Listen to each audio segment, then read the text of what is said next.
As you just heard, I'm going to talk about gaps today. There's many gaps that we're facing, gender gaps, salary gaps, gaps in the tube, gaps in the road, mostly on the bicycle lanes in London. And in general, I want to talk about gaps that we have in web development, because web development was always kind of about gaps. There were always issues that people that use our stuff are not as up-to-date as we are, or we are not as up-to-date as the people we think we should be are. And most of the time it was design gaps. If you remind yourself of basic HTML, consider this simple, sensible markup. UL with ID of nav and list items in there with links inside. That was actually before we had a nav element, was always the navigation. And Internet Explorer 6 and 7 made that one out of that. No matter what the styling was, because obviously white space in between a closing LI and an opening LI element should be a line break, according to the engineers of IE6.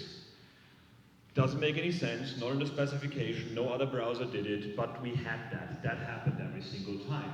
So as clever developers, what we do is we start messing around with our HTML. So the first thing that we did was, instead of the closing thing at the end of it, we put it at the beginning of the line. So that way we didn't have any white space between LI and the closing LI and the opening LI, but we had a line break in between the two things. The other thing what people did was put comments in between each of LI items, so we have the indentation, but we don't have the problem with the white space in Internet Explorer 6. And the other thing we did was then do the closing and the opening and just indent the links like that. And that was the solutions for that before we had CSS. When we had CSS, we had wonderful fixes as well. Because Internet Explorer 6 had this wonderful thing called has layout, which still makes people twitch when they remember it. Which meant you have to give it a dimension, or you have to give it a zoom of 1 or something like that for the browser to know that it has layout. Nobody ever explained why the thing was called has layout, but it was there. So we said, like, let's make it 1 pixel high. Excellent. Internet Explorer 6 and Internet Explorer 7 doesn't have that white space between the LI elements anymore, except for Netscape 8, which then make it 1 pixel high, no matter what content your link was. So we had to find another way around that. The way around that was using conditional comments. So yay, more HTML just to work around a browser problem, putting inside the document. And then we had very specific browser issues. For example, we had the star hack that, again, in the Internet Explorer 6 engine, if there's a star at the beginning of the line, that's probably okay, CSS, I'm gonna use that. All the other browsers like, I'm not gonna use that, let's go on. So that meant Internet Explorer had that problem, not anymore either.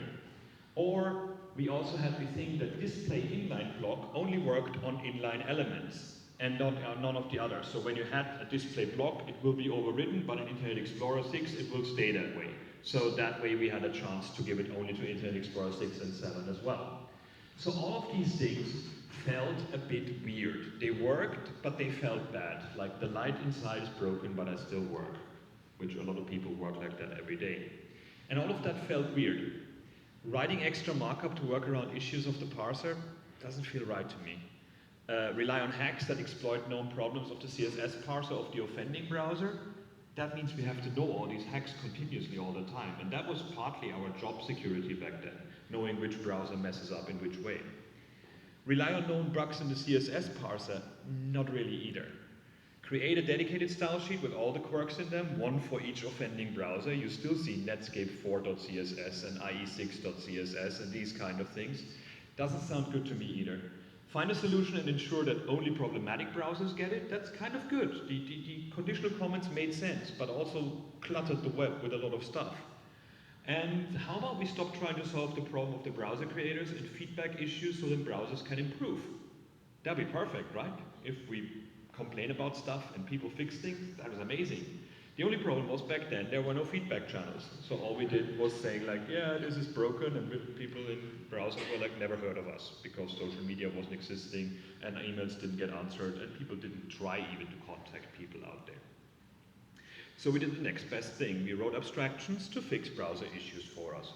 Biggest one, of course, jQuery. If you use this, all browser is amazing and we can ride unicorns and have cotton candy and stuff. And I'll just start with Bootstrap, then everything will be fine and everything will look beautiful, and you can make a hero image and a scrolling pep page, and that's the new design. Let's make all of the pages look the same and be different. There's no waiting for browsers. Let's just innovate and build the things we want, because we don't have to wait for browsers to fix it, because we innovated ourselves. That's where propane mix in my house, where I fix everything with. And browsers will catch up, and then we can remove our abstractions. Once browsers don't need these fixes anymore, then we can get rid of the jQuery, we can get rid of the bootstrap, we can get rid of the modernizer, except we never do.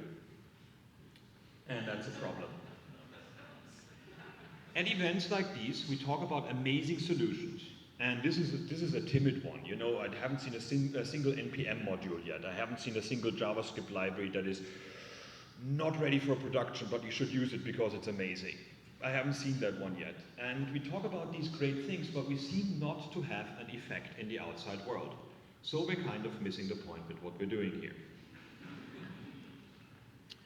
Because a lot on the web is not working the way it should. And that's kind of depressing when things don't work the way they should.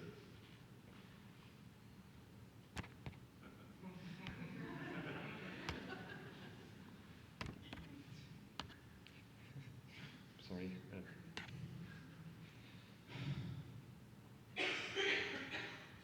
Awkward. 15 seconds. 15 seconds of pause. That is the speed of the average website right now that it takes to fully load. Those 15 awkward seconds that I was standing here right now is what all of our users have to wait. If they're on a fast connection, if they're on a 3G connection on their mobile phone, they probably have to wait even longer and then get asked to download a native app instead, which would download another half hour or something like that. And how does this happen? Like, it's pretty terrible state of the web. This was just a survey that came out 2 days ago. The median page's time to interact is 5.5 seconds and fully loads in just over 15 seconds. This is not good. I mean, I remember having 56K dial-up, and it was faster back then. What are we doing with the web here? The median page is 2 megabytes in size and contains 170 resources. We have so many build scripts like gulp, grunt, barp, fart, whatever they're called nowadays. All of these things could be used to actually have 1 or 2 resources, not 170. And most sites fail to take advantage of core image optimization techniques. The amount of JPEGs that should be PNGs and PNGs that should be JPEGs and BMPs that should be punishable by beating you over the head with something that you put on the web is stunning out there. And it's not uncommon. Yesterday, iPad Pro, thin, light, epic, with huge in almost every way design. Because if you look at the old iPad Air website from last year, it was 34.6 meg in 178 requests for an advertising campaign, really, because there was no information on it. You couldn't order it back then. You just saw the website, how beautiful it is. It got a bit better. This year we only had 8.3 meg on my resolution. On Retina it was 25 meg as well. But 564 requests for one website. What is going on here? Apple are not idiots. They're actually very intelligent people, have very good engineers, have very superbly organized environments where they build websites, but this stuff comes out of it. Whose fault it is? Who can we set the hounds on? Who is actually the people that make these kind of things? And I think it's actually ours, because we talk to each other at these events about great things that we could be using because our boss doesn't listen to us. We get very excited talking and impressing each other and fighting each other and being better than each other because our bosses, in the end, web development is still governed by looks alone. Most of the stuff that you see out there is like, this is what it should look like, and here is a design, please build this thing. And we all talk about atomic design, we all talk about like, oh, like, let's make mobile first, make content first. Who here has a company that gives you the text content before you start building the website? Yeah? Hardly anybody. And because it's like, most of the time, like, yeah, we use Bootstrap and this content management system, and then people write something in there. I've met people that where their internationalization idea was to put a translate with Google button at the bottom of the page. That just drives me crazy. Clients still expect websites to work the same on every browser and every platform, and that was a fallacy from the very beginning. Even releasing a JPEG on the web looks different from browser to browser with different gamma and different rendering. Quick delivery trumps quality and release processes. This site had to be out because the Apple event was going out there. The release process went out of the window because it was probably too complex for every new developer that worked on the thing to understand it. So like, just put another image in there, it's going to be fine. People want to buy it anyways. We're asked to make things work and fix them later, but sadly enough, there is never a later. In the 17 years that I've been a web developer, I never had a later, sadly enough. And there's so many things online that I want to fix that I did back then, and I was very proud of releasing it, and very ashamed of having to release it quickly, but I never get the chance to fix the thing. A lot of our innovation and easy-to-use solutions feels to me like pure escapism. We try to impress each other. We try to feel good about inventing the thing that would fix the whole web. And then 2 days later, the next blog post came, don't use that stuff, my stuff is better. And don't use that because it's too big. And then 2 months later, the very small thing is going to be really big as well. jQuery used to be 4K and advertised with that. Like, ooh, we're in one ISDN package. It's pretty amazing. I'm not saying there should not be any innovation. And we have other people for that. PPK made that blog post, the browser should stop innovating for a year, which of course kicked the hornet's nest and is also, it's not sensible. But at the same time, he had a good point that we should not just innovate for the sake of innovating. And we should not fight each other as browser makers and as developers and fans of different browsers to let people innovate for the sake of innovating. Not everybody is responsible for innovating the web. You are all responsible for concentrating on keeping the web a solid foundation because it makes our money, it makes our jobs. That's what the web gave us. The web made everybody, no matter what background, no matter what idea, a developer and a publisher.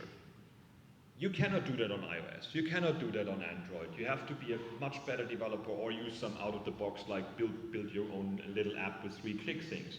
But anybody can become a publisher on the web, and that's something we should not give away.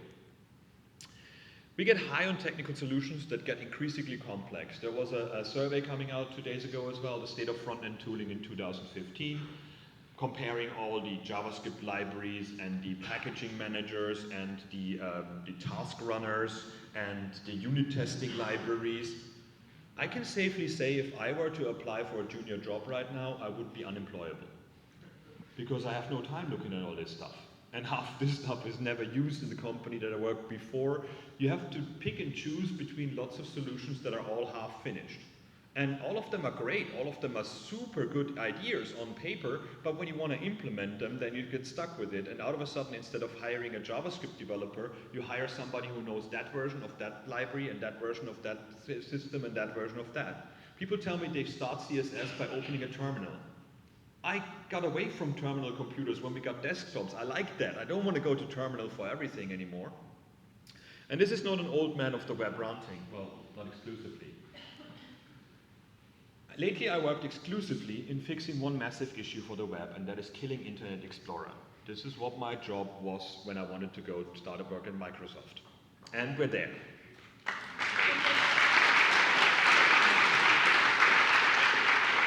To a degree.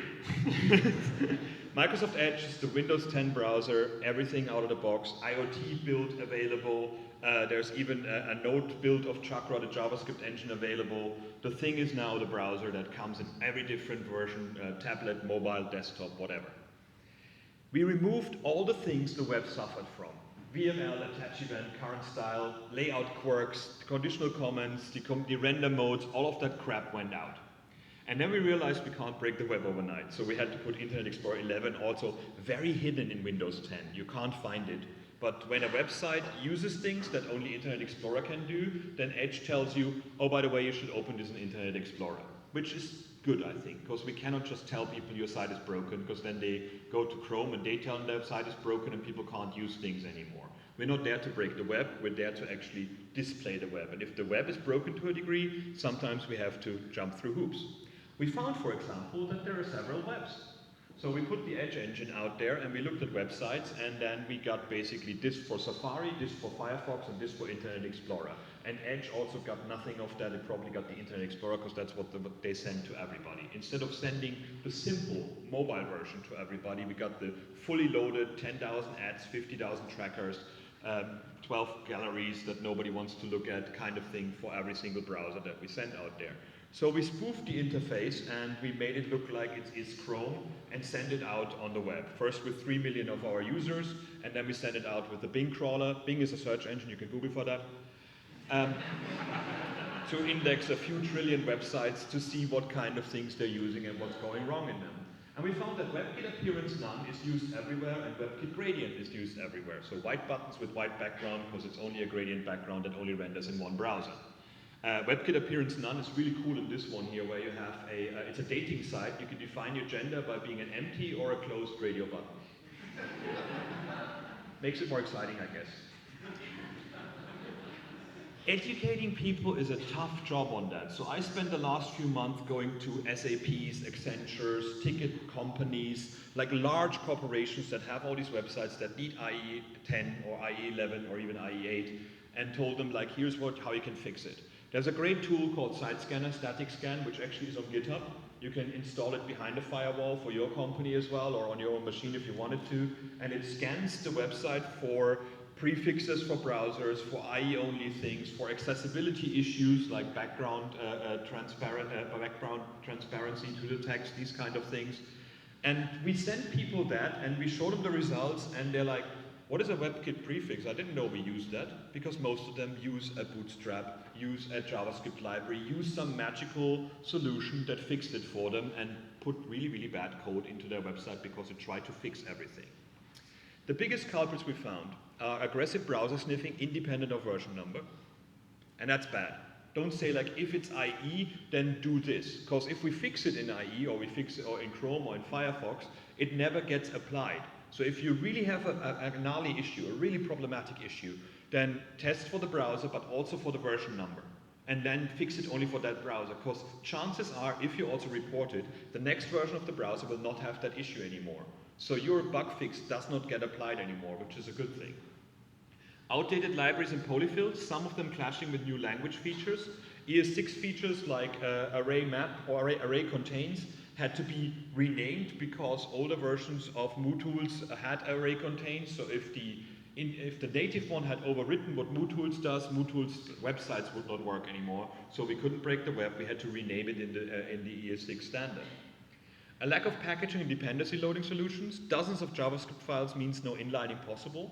Inlining means when you have a JavaScript function that gets turned into bytecode in the compiler. If you have another function that gets called, what the compiler does, it takes the code from the other function, puts it in the other one, and then creates a bytecode rather than creating two bytecodes from the different functions. If they're in different includes and in different domains, that's not possible. So we found that a lot, that people had like 50 different JavaScript includes, so half the memory optimization wasn't possible. If it works on Safari or iOS, that's what matters, no matter what the specification says. This was the big thing the last 5 years. This is the new Internet Explorer 6 problem, that people just made things work for the first iPhone and expected like wrongly implemented or unfinished implemented specifications to be the specification thing to use. We removed 200,000 lines of code in the browser, 6 document modes, and 600 APIs that nobody wanted any longer. And we put 300,000 lines of code in there of HTML5 goodness and APIs, like 55 new standard APIs in there. And then we had to fix 4,200 interoperability fixes, which is the stuff that I talked about, WebKit prefixes, making things work wrongly because other browsers made it wrongly and people coded towards that. And this is depressing to me. I came there to kill Internet Explorer, not to put bad code into a new browser. But we as developers have been doing that wrong for a long, long time. And I myself did the same thing. It just felt right at the time because I needed to fix it quickly and thoroughly, or not thoroughly, just quickly. Now we have communication channels between developers and browser makers. So there are bug trackers, there are user voices for every browser out there. So please complain and fix and use them. Let's use them properly. Here's what I learned working for browser creators. It's a constant race not to break the web. We can fix wonderful things, but then the web is broken and then they blame it on us rather than the website that they're trying out. Every mistake web developers do needs to get catered for in browsers, and that's all browsers. That's why they're all fat and they're all slow. The pressure is immense. Everybody's like, oh yeah, well, every month we have the browser stats, the browser usage stats, which could be random numbers as well, because you cannot even detect browsers properly. So these things don't make any sense, but every tech press goes on like, oh, Safari won 2 points. Excellent, let's print them out, put them on a wall, be happy about 2 points.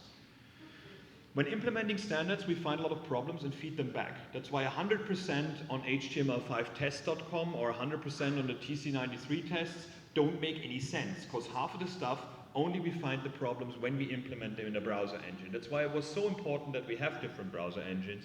That's why Mozilla matters, that's why Opera matters, that's why Microsoft and all the others matter as well. We need several browser engines to test the standards against, otherwise we might as well have an IE6 world again. And most speed increases are based on analyzing and fixing developer mistakes. We made the JavaScript engine from IE11 to Microsoft Edge 1.5 times faster by, for example, analyzing for loops and finding out if you read the iterator, if you read the length of an array on every iteration. Very stupid coding. Every copy and pasting from Stack Overflow looks like that. So now we analyze the for loop, realize that the index never changes, and then don't read the index any longer and speed up the for loop for you. So here's my plea to help with better solutions for everybody. Don't build things like that. Stop telling people on the web that there are dozens of solutions that magically fix all their issues. You go out there and, oh, I have a JavaScript issue. Whoa, use these 50 libraries, use all of them, do it. Stop doing that. It's kind of over. It's like we should not build more things into the web, we should fix the things that we have. Stop catering to old browsers.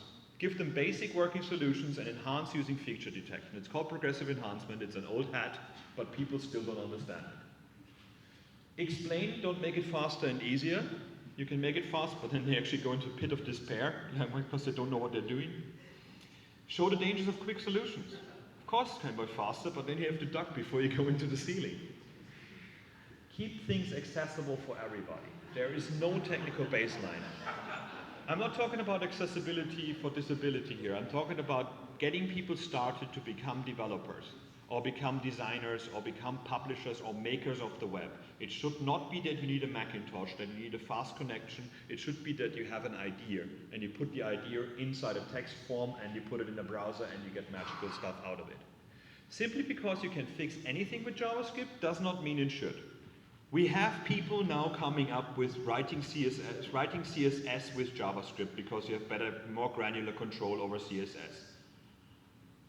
I'm not going to say these words that I wanted to say right now. Let's collectively calm down and think about what we're doing here. We're not in a healthy state right now as a community. I think we heard it earlier, like imposter syndrome is a big thing. People are not happy because we're always on the edge. We're always on the edge of like technology. We always want to do different things and be better and find the next JavaScript solution for everything. We build to impress each other. The people who need our solutions never see the solutions that we actually put out there. They don't know about all the NPM modules that we install. They don't know about the great node servers that is so much faster than Apache because they don't have an infrastructure to support them. We feel rushed and not good enough all the time. I read Hacker News in the morning and I feel like, oh God, I'm getting old and I'm falling behind and I'm going to die in a ditch next week. And it will not happen, probably, but I think it's what we're feeling all the time, and this is not good. I remember when we were excited about being web developers, when we were the cool kids, when we were the ones that were fighting against the guys with suspenders and beards. You know, we were the ones that said like software should be open and free and faster and better. We feel innovation is going too slow. Whilst not recognizing when something got fixed, we wanted oh so much when it was the hot thing to demand. Every few months, there's some talk in a conference where like, browsers should implement this standard that I found. And then everybody on Twitter goes nuts, like, oh my God, you should implement this right now. And then when browsers implement it, we see nobody using it. We just get the next demand coming in of the next thing that people saw that is cool. So please use new functionality where it is in the browsers right now. Template strings, ES6, friggin' cool stuff, look at it.